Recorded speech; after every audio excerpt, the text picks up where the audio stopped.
মিনার বাড়িতে কখনো ওই ইমাম বারগাতে কখনো এই ইমাম বারগাতে মা ফাতেমার জাহরার লালকে পুরসা দিচ্ছে। আজাদারো এই আজাদারি কোনোদিন, এই ফারশে আজা কোনোদিন শেষ হবে না। এই আজাদারির মধ্যে, এই আজাদারির সাথে ফাতেমা জাহরার দোয়া আছে। যদি কেননা এখান থেকে বহু বছর আগে এই আজাদারিকে কিছু লোক শেষ করতে চেয়েছিল, খতম করতে চেয়েছিল, কিন্তু আজাদারও সে ব্যক্তি নিজে শেষ হয়ে গিয়েছে। কিন্তু আজাদারি কালও তেমন ভাবে বাকি ছিল, আজও তেমন ভাবে বাকি আছে, আর ইনশাআল্লাহ আগেও এই আজাদারি এমন ভাবে বাকি থাকবে। না আজাদারি আজ পর্যন্ত কেউ মেটাতে পেরেছে, না আজাদারি না কেউ মেটাতে পারবে। কেননা যে এই আজাদারিকে মেটাতে চেয়েছিল তার নাম কেউ নেয় না, তার ছবি পর্যন্ত কেউ দেখতে চায় না। কিন্তু আজ মজলুমে কারবালাকে পুরসা দেওয়ার জন্য আজ এখানে আজাদারি তো কাল ওখানে আজাদারি। সালাওয়াত पर मोहम्मद वाले मोहम्मद, अल्लाहुम्मा सल्ली अला मुहम्मद वाले मुहम्मद। এই আজাদারি কোনোদিন শেষ হবে না। আর একটি জিনিস আপনারা দেখেছেন, এই আজাদাররা কিন্তু কোনোদিন যেখানে ফারশে আজা বেছায় না তার বাইরে নো এন্ট্রি বা প্রবেশ নিষেধ কিন্তু লাগায় না। আজাদাররা যেখানে বিছা ফারশে আজা, কোনদিন সেই আজাদাররা সেই ফারশে আজার বাইরে আপনি নো এন্ট্রি বা প্রবেশ নিষেধ দেখতে পাবেন না। আপনি যখন কাবাতে যাবেন আল্লাহ আপনাকে বলবে যাও মুসলমান হয়ে এসো, পাক হয়ে এসো আমার কাবাতে, তারপরে আসবে। মসজিদে যখন যাবে কোন নন মুসলিম, তো সেখানেও সে দেখতে পাবে নন মুসলিমের জন্য এন্ট্রি নিষেধ, প্রবেশ নিষেধ। কিন্তু হায় হুসাইনের এই ফারশে আজা এখানে কারোর জন্য মানা নেই। যদি আপনি হিন্দু হয়ে থাকেন তাও ফারশে আজাতে আসুন, যদি আপনি সুন্নি হয়ে থাকেন তাও এই ফারশে আজাতে আসুন। এই ফারশে আজা শুধু শিয়াদের জন্য নয়, বরং ওই ব্যক্তিদের জন্য যারা প্রকৃত ইনসান আছে, প্রকৃত মানুষ আছে, যার মধ্যে ইমামে হুসাইনের মহব্বত আছে। আর ইমামে হুসাইনের মহব্বত শুধু শিয়াদের মধ্যে নয়, বরং সুন্নিদের মধ্যেও আছে, হিন্দুদের মধ্যেও আছে। সালাওয়াত पर मोहम्मद वाले मोहम्मद।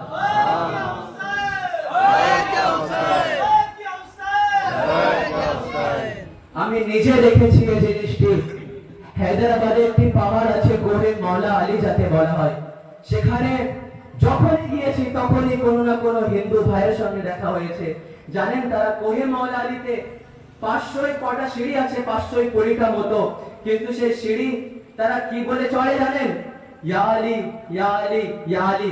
এর থেকে বোঝা যায় সে শুধু শিয়াদের মধ্যে নয়, বরং হুসাইনের মাননেওয়ালারা হিন্দুদের মধ্যেও আছে। এবার আসুন, আমি যে আয়াতটা আপনাদের সামনে পাঠ করলাম, ইহদিনাস সিরাতাল মুস্তাকিম, এর দুভাবে অনুবাদ করা যায়। একটি হলো এ আল্লাহ আমাকে সঠিক রাস্তার হেদায়েত করো। কি? এ আল্লাহ আমাকে সঠিক রাস্তার হেদায়েত করো। দ্বিতীয় মানে কি? এ আল্লাহ আমাকে সঠিক রাস্তায় বাকি রাখো। দুইভাবে অনুবাদ করা যায় ইহদিনাস সিরাতাল মুস্তাকিমের। প্রথম হলো কি এ আল্লাহ আমাকে সঠিক রাস্তার হেদায়েত করো। দ্বিতীয় হলো এ আল্লাহ আমাকে সঠিক রাস্তায় বাকি রাখো। আরবিতে এই দুটিকে বলা হয় ইরাআতুত তারিক ইসালু ইলাল মাজলুব, কাউকে রাস্তা দেখানো এবং রাস্তা পর্যন্ত পৌঁছে দেওয়া, গন্তব্য স্থান পর্যন্ত পৌঁছে দেওয়া। আমি একটি উদাহরণ দিই আপনাদের বোঝার জন্য। আপনারা সালাওয়াত পড়েন মুহাম্মদ ওয়া আলি মুহাম্মাদের উপরে।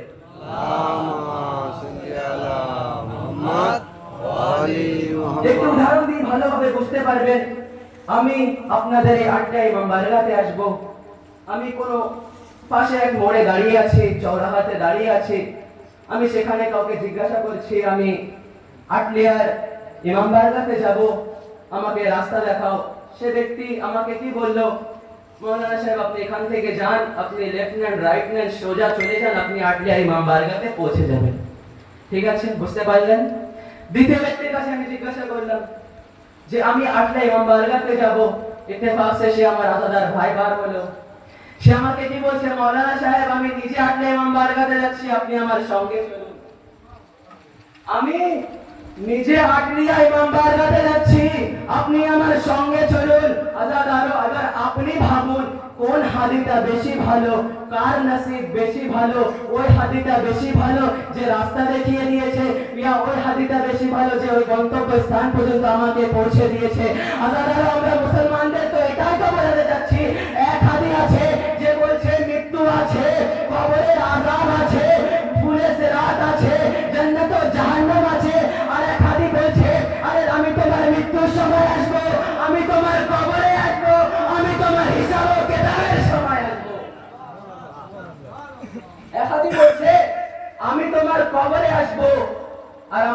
সবারই, আমরা সবাই জানি মওলা আলীর ওয়াদা আছে আমাদের সঙ্গে, যখনই আমরা কবরে যাব তো মওলায়ে কায়নাত আসবেন এবং ফেরেশতার সওয়ালের জবাব মওলায়ে কায়নাত নিজে দেবেন। এবার আপনি ডিসাইড করুন যে কোন হাদিটা ভালো, যে হাদি আপনাকে গন্তব্যের স্থান পর্যন্ত পৌঁছে দিচ্ছে, না ওই হাদি যে আপনাকে রাস্তা দেখিয়ে দিচ্ছে। সালাওয়াত বার মুহাম্মদ ওয়া আলি মুহাম্মদ। আল্লাহুম্মা সাল্লি আলা মুহাম্মদ ওয়া আলি মুহাম্মদ। সিরাতে মুস্তাকিম আসুন আরো ভালোভাবে বুঝি। সিরাতে মুস্তাকিম খোঁজার জন্য আপনাকে বেশি দূরে যেতে হবে না। এই আয়াতটির যে পরের আয়াত আছে না, ইহদিনাস সিরাতাল মুস্তাকিম সিরাতাল লাযিনা আনআমতা আলাইহিম। সিরাতে মুস্তাকিম খুঁজবো আমরা, কোথায় খুঁজবো? আল্লাহ পরের আয়াতের মধ্যে বলছে সিরাতাল লাযিনা আনআমতা আলাইহিম। একটু আমার সাথে সাথে বলবেন, আমার লাগবে যে আপনারা আমার সঙ্গে আছেন। সালাওয়াত বার মুহাম্মদ ওয়া আলি মুহাম্মদ। আল্লাহুম্মা সাল্লি আলা মুহাম্মদ ওয়া আলি মুহাম্মদ। আল্লাহ পরের আয়াতে বলছে আমি আমার নেয়ামতকে যে ব্যক্তিদের উপরে নাযিল করেছি তারাই হচ্ছে সিরাতে মুস্তাকিম। সিরাতাল লাযিনা আনআমতা, আমার নেয়ামতকে আল্লাহ বলছে কোরআনে মজিদের মধ্যে, আনআমতা আলাইহিম, যে ব্যক্তিদের উপরে আমার নেয়ামত নাযিল করেছি তারাই হচ্ছে সিরাতে মুস্তাকিম। ব্যক্তিদের খুঁজুন যাদের উপরে আল্লাহ নিজের নেয়ামতকে নাযিল করেছে। এবার সিরাতে মুস্তাকিমকে পাশে রাখুন, পরে আসবো। এবার আমরা ওই ব্যক্তিদেরকে খুঁজি যাদের উপরে আল্লাহ তার নেয়ামতকে নাযিল করেছে। চলুন আবার কোরআনে মজিদের মধ্যে যাই।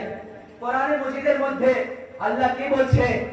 আমি আমার আদম নবীর যে নসল আছে সেই নসলের উপরে আমি নেয়ামত নাযিল করেছি। আমার আদম নবীর নসলের উপরে আমি আমার নেয়ামত নাযিল করেছি। আমি আমার নূহ নবীর নৌকাতে যারা সওয়ার ছিল, যারা নৌকার উপরে বসেছিল, তাদের উপরে আমি আমার নেয়ামত নাযিল করেছি। এক, আল্লাহ বলেছে কোরআনে মজিদের মধ্যে আমি আমার নেয়ামত কাদের উপরে নাযিল করেছি? আমার আদম নবীর নসলের উপরে। দ্বিতীয়, আমার নূহ নবীর সঙ্গে যারা নৌকায় সওয়ার ছিল তাদের উপরে আমি আমার নেয়ামত নাযিল করেছি। আল্লাহ আগে বলছে আমি আমার ইয়াকুব নবীর উপরে নেয়ামত নাযিল করেছি, আমি আমার ইব্রাহিম নবীর উপরে নেয়ামত নাযিল করেছি। আল্লাহ আমরা বুঝতে পারছি না আমরা কজনকে সিরাতে মুস্তাকিম ভাববো। আপনি বললেন আদম নবীর উপরেও তোমার নেয়ামত নাযিল করেছেন। আপনি বলছেন যে যারা নূহ নবীর সঙ্গে নৌকার উপরে সওয়ার ছিল তাদের উপরে আপনি আপনার নেয়ামত নাযিল করেছেন। আপনি ইসমাঈলের নসলের উপরে নেয়ামত নাযিল করেছেন, আপনি ইব্রাহিমের নসলের উপরে নেয়ামত নাযিল করেছেন। আমরা এই সিরাতে মুস্তাকিম কোথায় খুঁজে পাবো? আল্লাহ আওয়াজ দেবে, তারা কিসের? আসতে, আমি বুঝিয়ে দিচ্ছি। আল্লাহ বলবে কি তারা কিসের, জলদি কিসের? আমি বুঝিয়ে দিচ্ছি সিরাতে মুস্তাকিমকে যে ইয়াকুব নবীর নসলের থেকে যারা আছেন সে কে কে? ইয়াহইয়া নবী, জাকারিয়া নবী, ইউসুফ নবী, ঈসা নবী। দেখা বোঝা গেল যে ইয়াকুব নবীর নসল থেকে যে শেষ আছে তিনি হলেন ঈসা। ইয়াকুব নবীর নসলের শেষ হলেন ঈসা। এবার আসুন ইসমাঈল নবীর নসল থেকে প্রথম মুহাম্মদ, দ্বিতীয় মুহাম্মদ, তৃতীয় মুহাম্মদ, তাদের সবাই মুহাম্মদ। তার ইসমাঈলের নসলের শেষ ওয়ারিস হচ্ছেন মেহেদী। ইসমাঈলের নসলের শেষ যে হচ্ছে ওয়ারিস তিনি হচ্ছেন মেহেদী।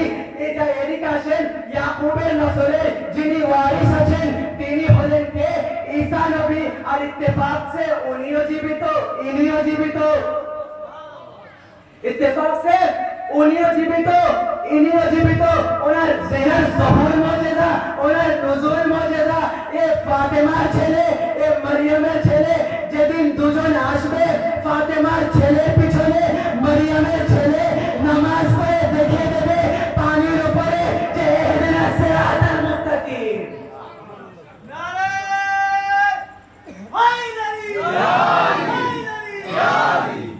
নিজের দুটি হাত উঁচু করে আমি নারায়ণ লাগাচ্ছি, আপনারা উত্তর দেবেন। আর এমন ভাবে উত্তর দেবেন যেন আপনাদের আওয়াজে আদলিয়া গ্রামে না থাকে, বরং নজফের আশরাফ থেকে মওলায়ে কায়নাত শেরে খোদা যেন আপনাদের সঙ্গে উত্তর দেয়। নারে হায়দারি, হায়দারি। এবার মনে হচ্ছে যে আপনারা আমার সঙ্গে আছেন।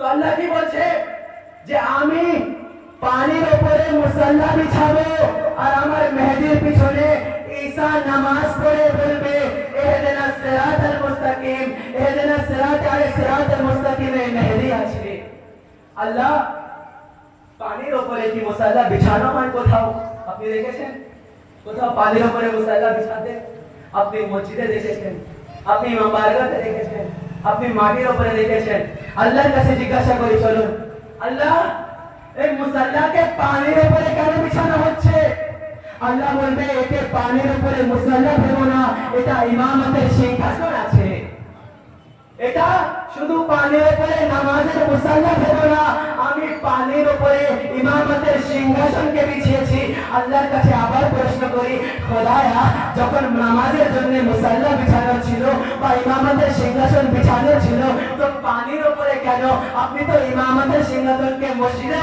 বসাতে পারতেন আপনি ইমাম বাড়িতে বসাতে পারতেন আপনি মাটির উপরে বসাতে পারতেন খোদায়া আপনি ইমামতের সিংহাসনকে পানির উপরে কেন বসিয়েছে প্রশ্ন আছে কি আছে না তো আল্লাহ উত্তর দেবে কাল যখন এই ইমামতের সিংহাসনকে আমি মাটির উপরে বিছিয়েছিলাম লোকেরা কেড়ে নিয়েছিল কাল যখন এই ইমামতের সিংহাসন আমরা মসজিদে বিছিয়েছিলাম তারা কেড়ে নিয়েছিল কাল যখন ইমামতের সিংহাসন আমি মেম্বারে বিছিয়েছিলাম তারা কেড়ে নিয়েছিল সেই জন্য ইমামতের সিংহাসন এবার আমি পানির উপরে বিছাচ্ছি এবার যদি নিজেকে ইমাম বলে দাবি করো এসব পানির উপরে নামাজ পড়ে দেখিয়ে দাও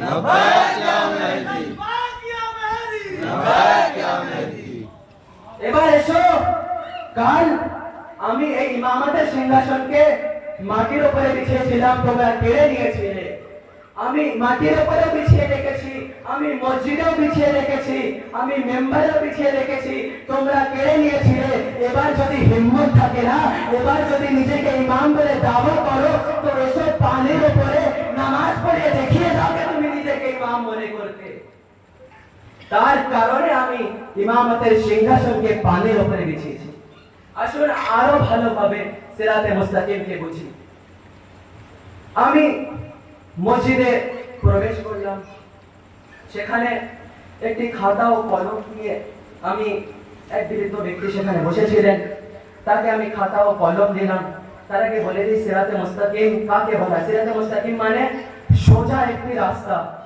যে রাস্তার দুটি ডটকে একসঙ্গে মিলিয়ে দেয় সোজা একটা লাইন তাকে বলা হয় সিরাতে মুস্তাকিম সোজা রাস্তা আমি খাতা ও কলম নিলাম মসজিদের ভিতরে প্রবেশ করলাম আমি এক বৃদ্ধ ব্যক্তিকে দেখলাম বয়স অনেক হয়ে গিয়েছে আমি যেখানে নিয়ে যেতে চাচ্ছি যদি আপনারা পৌঁছে যান ওখানে আমি প্রথম ব্যক্তিকে খাতা ও কলম দিলাম আর বললাম আমাকে সিরাতে মুস্তাকিম টেনে দেখান খাতার উপরে সে বৃদ্ধ ব্যক্তি খাতা ও কলম নিলেন এবং সোজা লাইন টানতে শুরু করলেন বয়স অনেক হয়ে গিয়েছিল লাইন বেঁকে গিয়েছে প্রথম ব্যক্তি যখন লাইন টানতে শুরু করলেন না তো বয়স অনেক হয়ে গিয়েছিল লাইন বেঁকে গিয়েছে আমি বাড়ালাম তার কাছ থেকে নিয়ে দ্বিতীয় ব্যক্তির কাছে যখন দ্বিতীয় ব্যক্তির কাছে দিলাম তো সে বৃদ্ধ চোখে চশমা ছিল যখন সোজা রাস্তা সোজা দাগ টানতে গেলেন তার চোখ থেকে চশমা পড়ে গেল দ্বিতীয় ব্যক্তিও পারল না যখন আমি তৃতীয় ব্যক্তিকে কাগজ আর কলম দিলাম সেও বৃদ্ধ ছিল বয়স অনেক হয়ে গিয়েছে দাগ টানতে গিয়েছে লাইন বেঁকে গিয়েছে যখন তিনজনায় পারল না তখন পাশে একটা ছেলে বসেছিল আমি সেই ছেলেটাকে দিলাম যে আমাকে একটি সোজা লাইন টেনে দেখাও সেই ছেলেটি কি করলো তার সঙ্গে একটি ব্যাগ ছিল সে নিজের ব্যাগ থেকে স্কেল বক্স বার করলেন আর সেই স্কেল বক্সের মধ্যে থেকে স্কেল বার করলেন এবং নিজের ওই খাতার উপরে স্কেলটি রাখলেন এবং সোজা লাইন টেনে দেখিয়ে দিলেন যখন স্কেলের সাহায্যে কলম দিয়ে সেই বাচ্চাটি লাইন টানলো তো লাইন পুরো সোজা ছিল যখন সেই বাচ্চা স্কেলের সাহায্যে আর স্কেলকে বলা হয় पैमाना আর পুরো আরবি ডিকশনারিতে আপনি খুঁজে বেড়ান কোথাও স্কেলের মানা पैमानाর এলাওয়া আপনি পাবেন না আরে মুসলমানরা আমরা এত বছর ধরে এটাই তো আপনাদের বোঝাতে যাচ্ছি সিরাতে মুস্তাকিম যদি পেতে চান তো ইমামতকে ধরুন ইমামতের বিনা আপনি সিরাতে মুস্তাকিম খুঁজে পাবেন না এরা সিরাতে মুস্তাকিম সোজা রাস্তা যদি খোঁজার চেষ্টা করতে থাকেন যদি খোঁজার ইচ্ছা থাকে তো ইমামতকে ধরুন, ইমামতকে যখনই আপনি এসে ধরবেন তো সিরাতে মুস্তাকিম নিজে নিজে পৌঁছে যাবেন। সালাওয়াত বাই মুহাম্মদ ওয়া আলা মোহাম্মদ আলী মোহাম্মদ। এবার আসুন আরো ভালোভাবে বুঝি। আমি বেশি সময় নেব না, অলরেডি 10:07 হয়ে গিয়েছে। সিরাতে মুস্তাকিমকে আরো ভালোভাবে বুঝি।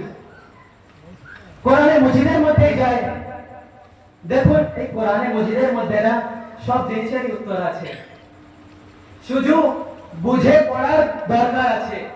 যারা বুঝে পড়েছে তারা আসল মানা মতলব পর্যন্ত পৌঁছে গিয়েছে, যারা বুঝে পড়েনি তারা আসল মানা ও মতলব পর্যন্ত পৌঁছায়নি। কোরআনে মজিদ যদি পড়তে হয় না তো দুলতে দুলতে পড়বেন না, পড়ার পরে দুলুন, তবে আপনি বুঝতে পারবেন। আসুন আরো ভালোভাবে বুঝি যে কোরআনে মজিদ কেমন ভাবে পড়তে হবে। কারণ ওয়ারিসে কোরআন কে আছে? রাসূলে খোদা কোরআনের ওয়ারিস দুনিয়াতে কাকে বানিয়ে গিয়েছে? যদি তাকে না মেনে কোরআন পড়েন তো কোরআন গলায় গিয়ে আটকে থাকে। যখন কোনো ব্যক্তি, আমি সোজা কথায় বুঝিয়ে দিই, যখন কোনো ব্যক্তি আলীর বেলায়েতের বিনা কোরআন পাঠ করে, কোরআন তার গলায় গিয়ে আটকে থাকে। সে ভেতরে দেখে, যদি তার দেহের মধ্যে আলীর বেলায়েত থাকে তো কোরআন ভেতরে প্রবেশ করে, আর যদি আলীর বেলায়েত না থাকে তো বাইরে চলে আসে। সালাওয়াত বাই মুহাম্মদ ওয়া আলি মুহাম্মদ।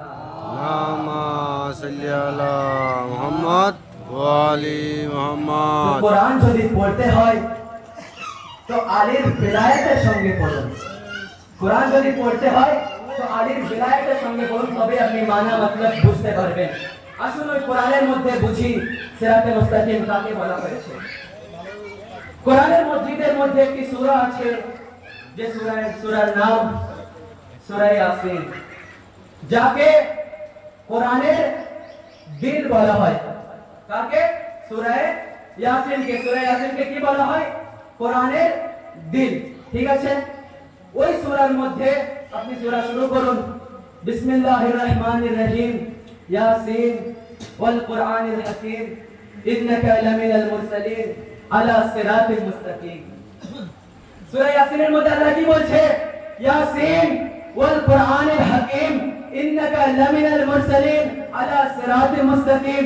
এ মুসলমানেরা শোনো, আমি আল্লাহ বলছি, আমার রাসূল যাকে আমি রাহমাতুল লিল আলামিন বানিয়ে তোমাদের জন্য পাঠিয়েছি, সে সিরাতে মুস্তাকিমের উপরে আছে। তো মাযাল্লাহ মাযাল্লাহ আল্লাহর রাসূল কি সিরাতে মুস্তাকিমের উপরে ছিলেন না?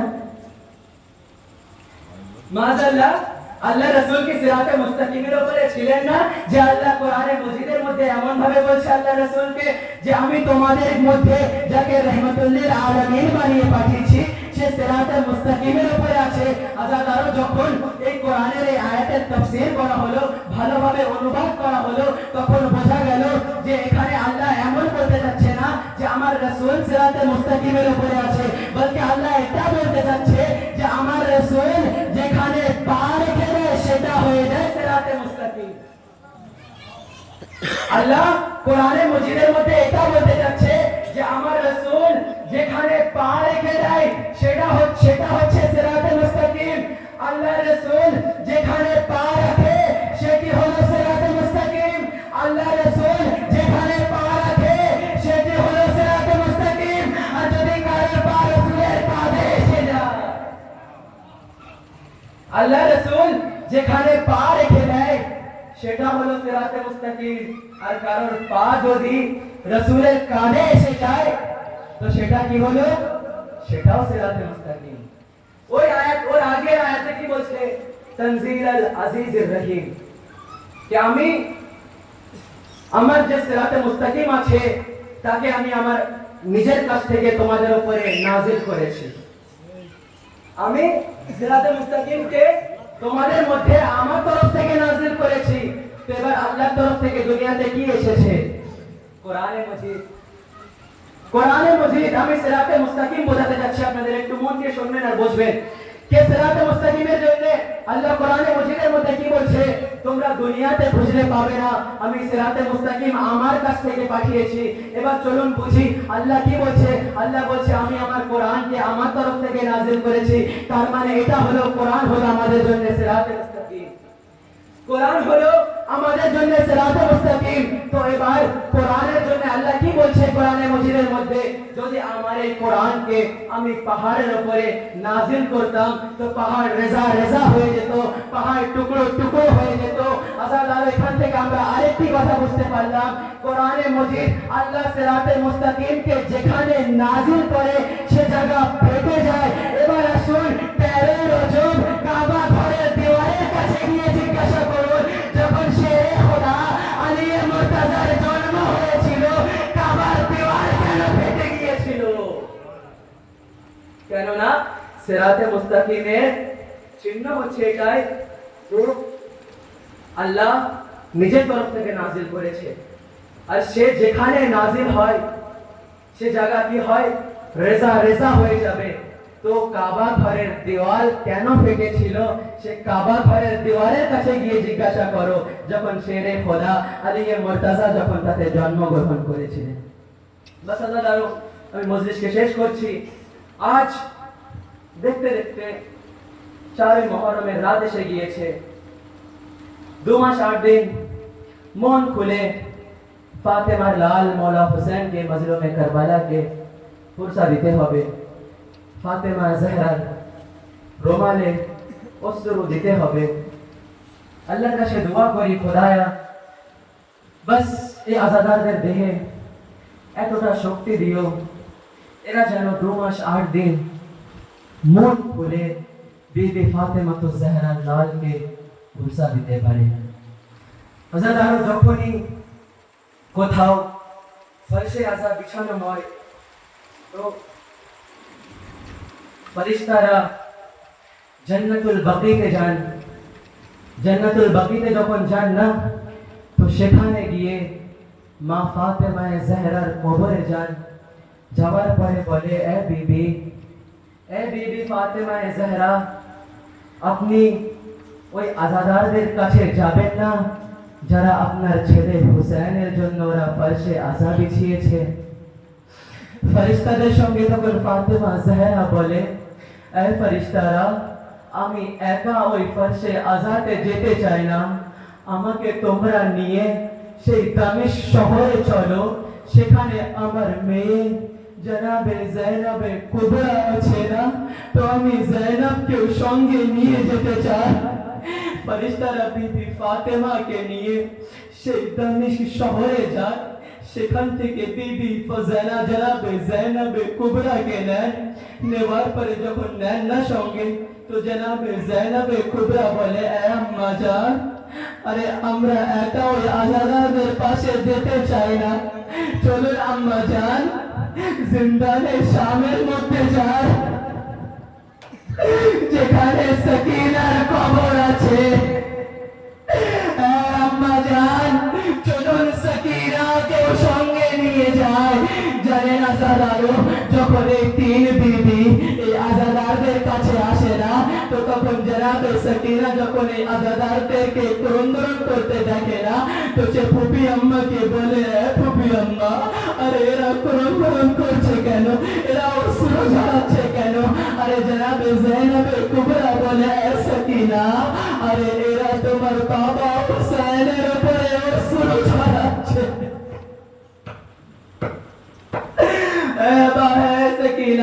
তখন জনাবে সকিনা বলে, এ ফুপি আম্মা, আরে আমিও তো ক্রন্দন করতাম, কিন্তু আমি তো দেখছি আজাদারদের তো কেউ মারছে না, এই আজাদারদের উপরে তো কেউ গরম পানি ঢেলে দিচ্ছে না। ফুপি আম্মা, আরে যখন আমি আমার বাবা হুসেনের উপরে ক্রন্দন করতাম, ফুপি আম্মা আমাকে সীমার চড় মারিয়ে চুপ করিয়ে দিত। আজাদারো আজ আপনারা এখানে সাহেবে আওলাদ বসে আছেন না, আপনাদের বাড়িতে ছোট্ট ছোট্ট বাচ্চা আছে, জানেন আজ কাকে পুরস্কার দিতে হবে? সেই মোহাম্মদকে পুরস্কার দিতে হবে। জনাবে জৈনবে কুবরার দুই সন্তানকে পুরস্কার দিতে হবে। জানেন জনাবে জৈনবে কুবরা নিজের দুই সন্তানকে দুই হাতে নেন, একজনের নাম অন আর একজনের নাম মোহাম্মদ। জনাবে জৈনব অন ও মোহাম্মদকে সঙ্গে নেন আর মৌলা হুসেনের কাছে যান। যাওয়ার পরে বলেন, আমার ভাই হুসেন, আমার দুই সন্তানকে যুদ্ধের জন্য অনুমতি দিয়ে দাও। মৌলা হুসেন বলে, জেনাব, আরে আমি তোমার দুই সন্তানকে কেমন ভাবে অনুমতি দেব? আরে জেনাব কুবরা বলে, হুসেন, আরে তুমি ভাবছো না যে আব্দুল্লাহ ইবনে জাফর তাইয়ারের কাছ থেকে আমি অনুমতি নিয়েছিলাম কিনা? হুসেন শোনো, যখন আমি কারবালাতে আসছিলাম না, তো আমি আমার স্বামী জাফর তাইয়ারকে বলে এসেছিলাম, জাফর তাইয়ার, আব্দুল্লাহ, আরে আমি আমার দুই সন্তানকে আমার ভাই হুসেনের উপরে কুরবান করে দেব।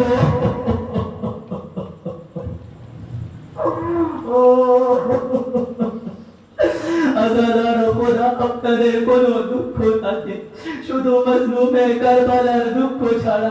যখন মোহাম্মদকে হুসেনের কাছে দিলেন না, তখন মোহাম্মদকে জনাবে জৈনবে কুবরা বললেন, আমার ছেলে মোহাম্মদ শোনো, যখন তোমরা যুদ্ধ করতে করতে ফুরাত নদীর কিনারে যাবে না, তো ফুরাত থেকে যেন পানি পান করবে, ফুরাত থেকে যেন পানি পান করবে না, কেননা মাঠে ছোট্ট ছোট্ট বাচ্চারা বিকশিত আছে। মোহাম্মদ যুদ্ধ করতে করতে চাচার উপরে শহীদ হয়ে যাবে, মামুর উপরে শহীদ হয়ে যাবে, কিন্তু ফুরাত নদীর কাছে যাবে না।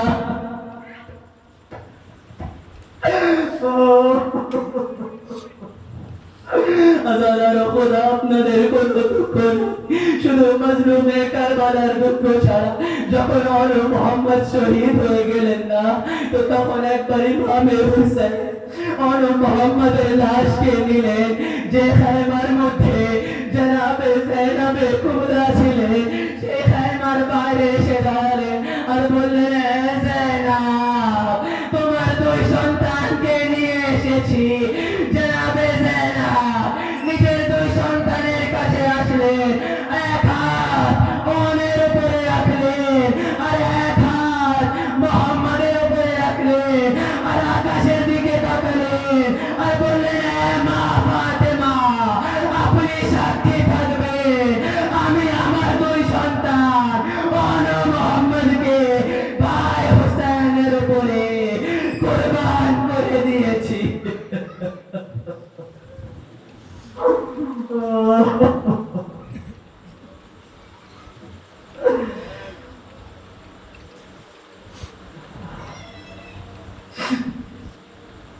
إنا لله وإنا إليه راجعون بزن قضائه وتسليما لأمره। খোদায়া খোদায়া খোদায়া, আমাদের এই ছোট্ট একটি ইবাদতকে তুমি তোমার দরবারে কবুল করে নিও। খোদায়া, তোমাকে বিবি ফাতেমা জহরা, সেই পাঁজর ভাঙা মা ফাতেমা জহরার ওয়াস্তা, খোদায়া তোমাকে জনাবে সকিনার ওয়াস্তা, খোদায়া তোমাকে শহজাদি জনাবের ওয়াস্তা, খোদায়া তোমাকে শহজাদি জনাবে জৈনবে কুবরার ওয়াস্তা। খোদায়া, যে সমস্ত আজাদাররা মনের মধ্যে এই আশা নিয়ে বসে আছে যে মৃত্যুর আগে যেন একবার কারবালার জিয়ারত করতে পারি, খোদায়া সেই আজাদারদের মনের আশাকে তুমি কবুল করো। খোদায়া, যেন যেখানে যেখানে ফরশে আযা ইমামে হুসেনের সেই ফরশে আযা বিছানো হচ্ছে, সেই সমস্ত আজাদারদের তুমি সমস্ত দিক থেকে তুমি হেফাজত করো। খোদায়া, জান্নাতুল বাকির তুমি জলদ সে জলদ নির্মাণ করো। খোদায়া, ইমামে জামানা যিনি পর্দায় গায়েবে আছে তার জুহুর তাড়াতাড়ি করো। খোদায়া আমাদের যুবকদের বেশি থেকে বেশি আমাদের পিতামাতার খিদমত করার তৌফিক দান করো। খোদায়া আমরা সবাই যেন আমাদের শেষ ইমামের গোলাম ও নাসিরের মধ্যে শামিল হতে পারি। রব্বানা তাকাব্বাল মিন্না ইন্নাকা আনতাস সামিউল আলিম। মাতামে হুসেন।